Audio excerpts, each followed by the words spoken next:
What's up, guys? Welcome to the Stats Free Sports channel. Here to bring you NFL trade prediction video on the Tennessee Titans. I believe they find their bridge quarterback for the immediate future, and that's Saints quarterback Derek Carr.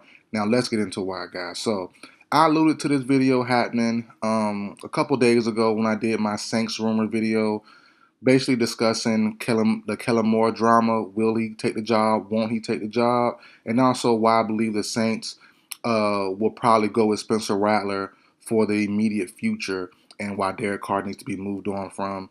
And I think the Tennessee Titans are the perfect spot for him. Now, going from the Titans' perspective, Brian Callahan and coaches today, most of them don't have long leashes. You know, you need to prove why you need to keep a job long term and fulfill your 4 or 5 year contract. As we know, Brian Callahan had 1 year last year. Wasn't the prettiest year. Clearly, they got the first overall pick, but the quarterback play was terrible. And you're supposed to be an offensive guy. You know, you're behind Zach Taylor. You was with Joe Burrow for all those years. You know, you're supposed to be an offensive guy, but your offense looked terrible. And that starts with the quarterback. You need a quarterback who can take care of the ball and can make plays and won't hurt you too bad. And Will Levis was just not that. Now, he didn't pick Will Levis. He wasn't part of his regime, so he gets a pass there. But, you know, with the new GM now, you know, the lease definitely gets a lot shorter. So if you're Brian Callahan, you cannot afford to go quarterback with this first pick. And I know what the Titans brass said a couple weeks ago, that they're going to go with the quote-unquote generational talent with the first overall pick. I do believe them at their word. I think Abdul Carter or Travis Hunter makes sense. A lot of mock drafts show Carter or Travis Hunter, mainly Carter. But I think one of those two guys make more sense than going quarterback. I think Shador Sanders fits the Callahan system more. Cam Ward may be more talented. You know, I'm not really a Cam Ward guy, but neither one, their play suggests them going first overall. And as I said before, you know, you can't really bank on a rookie to save your career in year one. So if you're Callahan, you go tap a veteran saying, "Hey, I need some help." And I go back to my past connections method. It's not always a flawless system, but basically, and I'm going to explain this in every video. Every video doesn't have the same viewer. So past connections, basically, you bring someone along with you that you have a working relationship with, whether it be 10 years ago, 15 years ago, 20 years ago, 2 years ago, someone you may have coached, someone you may have brought in as a GM, president, and now you're in a new role, so on and so forth. And Derek Carr and Brian Callahan do have a relationship together. They work together. Brian Callahan was Derek Carr's QB's coach with the Raiders in 2018, if I'm not mistaken. So I think that's where the connection lies. You want to have a quarterback who's a veteran, who take cares of the ball, and like I said, he may prolong your career if the Titans play well. The roster isn't terrible, and bringing on Carr wouldn't be the worst idea. I think 2 years left on his contract. He would literally be a bridge stopgap quarterback for you to get your quarterback of the future, hopefully in that stacked 2026 or 2027 class, if Brian Callahan can get to that point. And looking at the Titans roster, they're not in a bad spot. You know, they do have some O-line issues. The left side is young, but they're getting better. Skronsky and what's the other fella's name? They picked big boy from was it Bama, Georgia, the big tackle last year. They're in the center. They're all a work in progress. They're all pretty young. They need to fix the other side. They have a lot of money in free agency. They can get a guy from the Jags and what's the guy's name? The right guard from the Jags who could be let go. Forgot his name now. I did a video on it a while ago. But yeah, they can get him. They can get Trey Smith from the Chiefs if he does hit the market.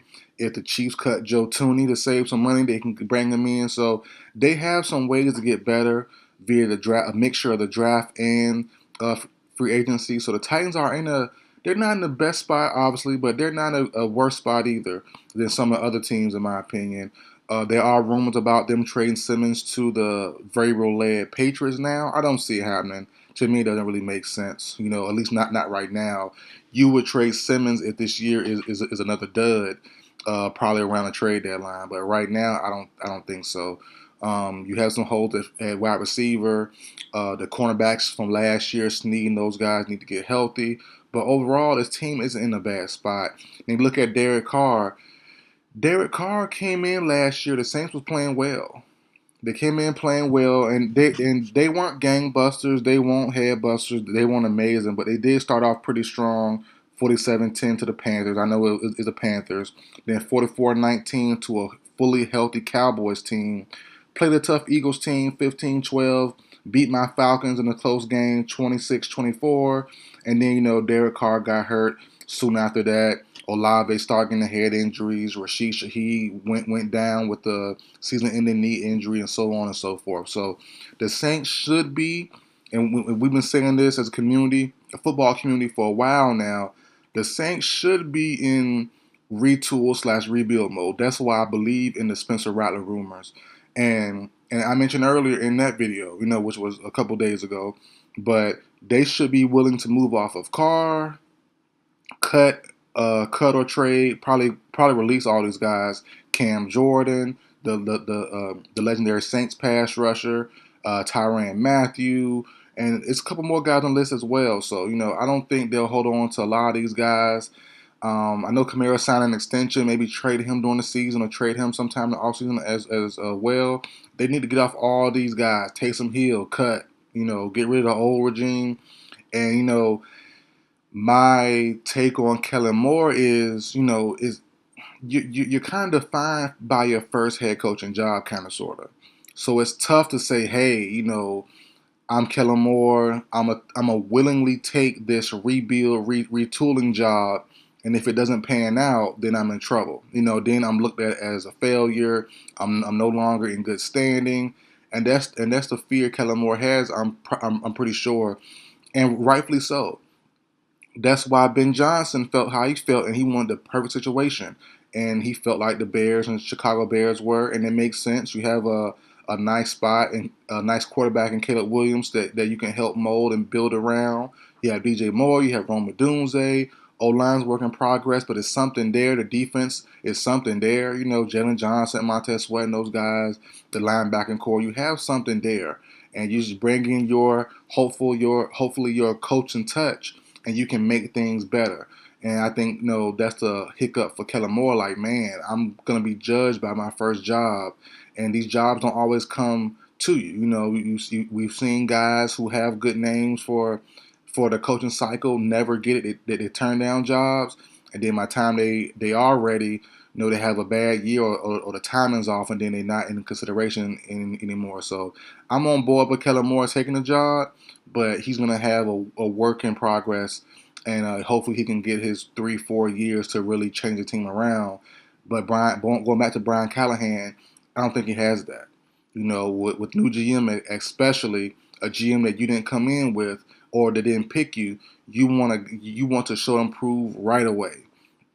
And going Cam Ward or trading back with the Giants or trading back with the Raiders to get Shedeur Sanders at a later pick in the top 5, top 7, that's just tough to really wrap your head around. I like Shedeur Sanders more.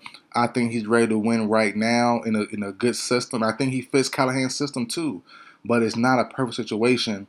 And if that's the case, you want a veteran quarterback that can deal with non-perfect situations. And like I said, the Titans, and let me say this: no team is perfect, and the Titans have some good spots. So they can add to their receiving core real quick via the draft or via free agency.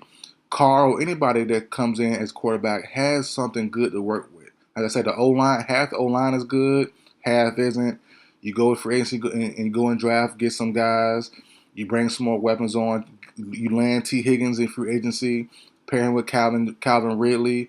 You have the tight end, Chig, I believe his name, Ogazu or something like that. You have him. I like him a lot. I've been liking him since he was drafted 3 years ago now. You have some guys. In the defense, Snead wasn't himself last year and was banged up a lot. A lot of the guys were just, downtrodden towards the end of the year. But if you can have another year of resurgence for the Titans, I think Callahan could be in good shape. Then in 2026, no matter where the pick is, because that quarterback class should be pretty quarterback heavy. Then you can get your guy of the immediate future and long term future also. You know, you look at the not Tennessee Titans, the Titans quarterback, the tall, lanky guy, I forgot his name. Arch Manning could come out. You know, the LSU quarterback. The list goes on. So, you know, but that's it for the video, guys. Like, share, comment, subscribe. I'll see you guys next time.